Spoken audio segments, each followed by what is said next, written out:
السلام عليكم ورحمة الله وبركاته. أخباركم إيه؟ يا رب تكونوا بخير. وحشتوني. حلقة جديدة من حلقاتنا نتكلم في الكورة. بس قبل ما نتكلم وقبل ما نحكي وقبل ما نقول أي حاجة، انزل صلي على النبي في الكومنتات وتعالالي علشان هنتكلم النهاردة في ماتش الزمالك وسيراميكا، التشكيل المتوقع لفريق الزمالك، ومين مين اللاعب الجديد اللي هيخش في الفريق بشكل سريع. بجانب ده في امبارح كده اتقال بعض الكلام بعد ما اللاعب البرازيلي جه، في شويه كده هوهوه حصلت على السوشيال ميديا هنتكلم فيها. اعمل قهوتك يا صاحبي وتعالى لي عشان حلقه النهارده حلقه حلوه قوي ومن الحلقات اللي انتوا بتحبوها.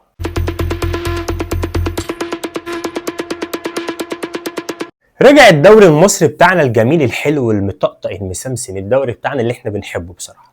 يعني نتفرج على كرة في انجلترا، نتفرج على كرة في اوروبا بشكل عام، بس الدوري اللي المصري بتاعنا هيفضل ليه طعمه كده، ليه الحته السبايسي بتاعته كده. طيب هنتكلم النهارده في ايه؟ انا هكلمك النهارده في التشكيل المتوقع لفريق الزمالك قدام سيراميكا كليوباترا. الماتش هيتلعب في استاد هيئه قناه السويس بالاسماعيليه.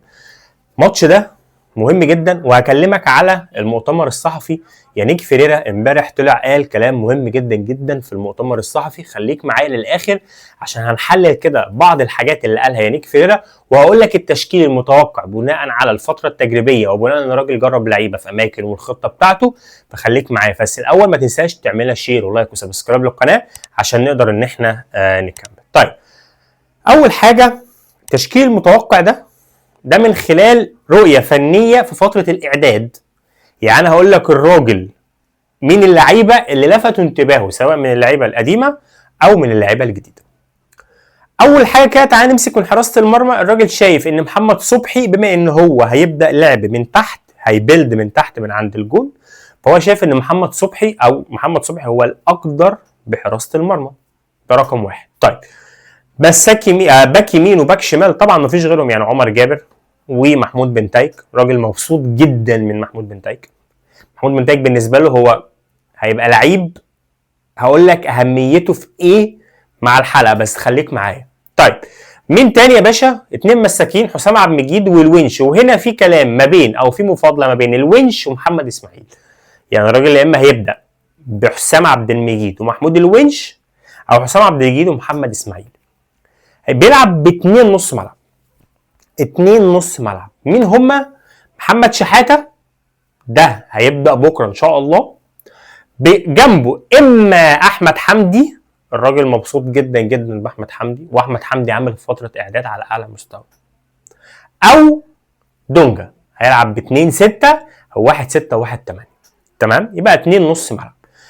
وينج يمين وينج شمال. الوينج الشمال هيكون شيكو بنزا. الراجل في فترة الاعداد بصراحة شيكو بنزا في فترة الإعداد عامل شغل عالي جدا بصراحة، يعني لا أخفيكم سرا الراجل يعني ده هيكون مفاجأة الدوري.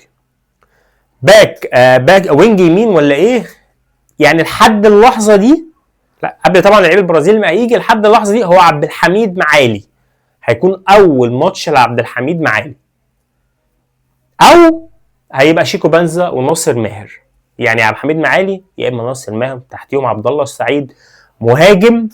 وده بقى المفاجأة اللي الراجل شايلها او الراجل بيفكر فيها، ان هو يا اما يبدأ بعدي الدباغ او ناصر منسي. من الاخر يا جماعة، سيف الجزيري مش في حسابات المدير الفني. سيف الجزيري مش في حسابات المدير الفني.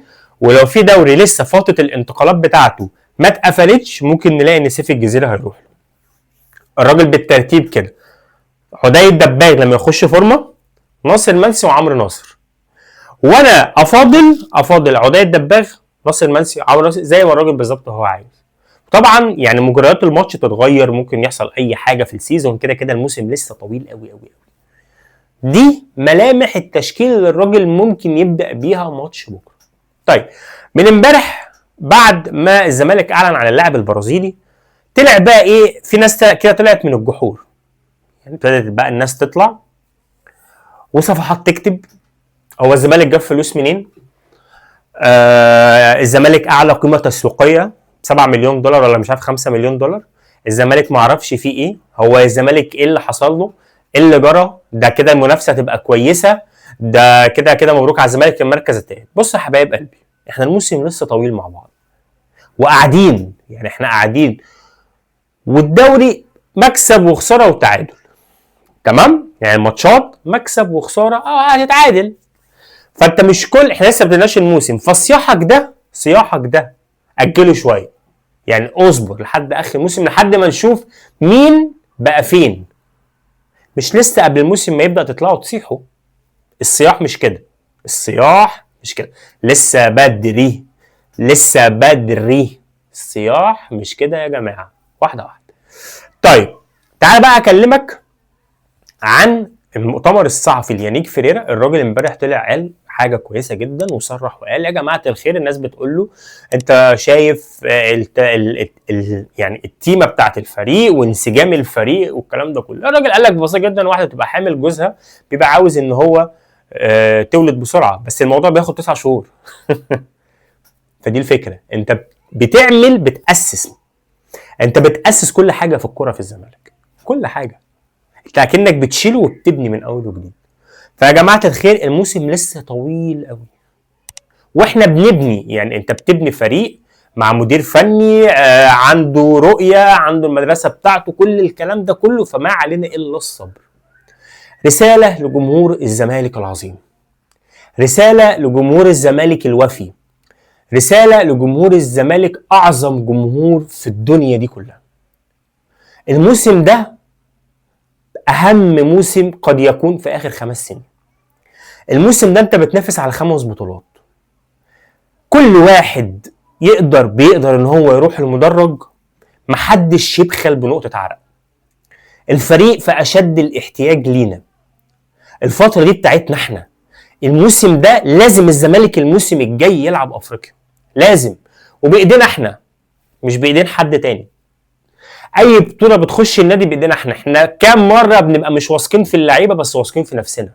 انت جمهور الزمالك العظيم الموسم ده ما نتكلمش على اخطاء في بدايه الموسم، ما نهدش اي حاجه، في اخر الموسم نفضل ان احنا نبص.